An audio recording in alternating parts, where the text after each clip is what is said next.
In 1989, the Exxon Valdez sank off the coast of Alaska, spilling 11 million gallons or 125 Olympic swimming pools worth of crude oil into the water, polluting 1,300 miles of coastline. The disaster, which incurred the world's biggest ever corporate fine of $5 billion has become a byword in the media for corporate irresponsibility. Since then, business has gone global as never before, with foreign direct investment tripling to more than $1 trillion. But as companies extend their reach, particularly into emerging economies with weaker regulations, the need for responsible business practice is greater than ever before. Shame on the gap!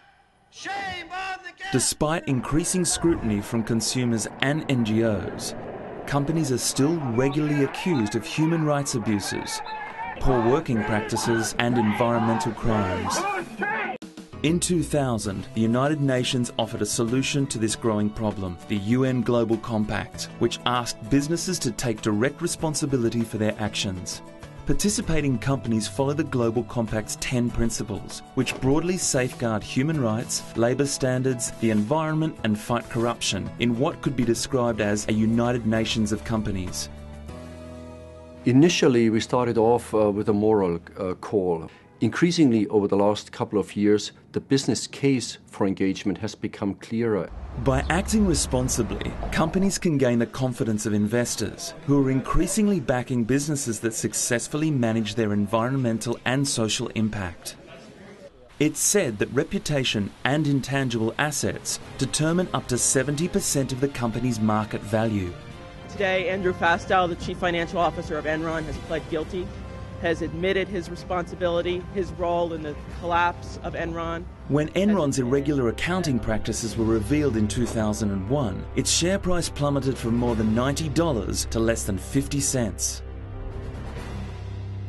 Enron's tattered reputation eventually bankrupted the company. On the flip side, a good reputation can increase sales. A 2007 report showed that household expenditure on ethical goods and services in the UK had almost doubled in 5 years. Businesses waking up to the fact that the commercial potential of a responsible business can be exploited.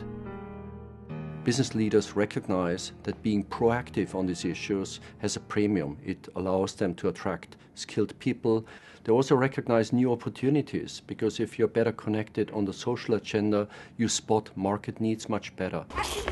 And attitudes do seem to be changing. A 2007 McKinsey survey found that 90% of CEOs said they were doing more now to incorporate environmental, social and political issues into core strategies than they had done 5 years ago. The Global Compact started with 38 companies in 13 countries. Today it has 4,000 members in 120 countries.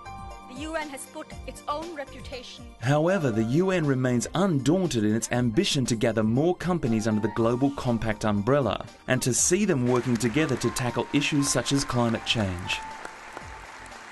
Progress so far has been significant, but this is only the beginning.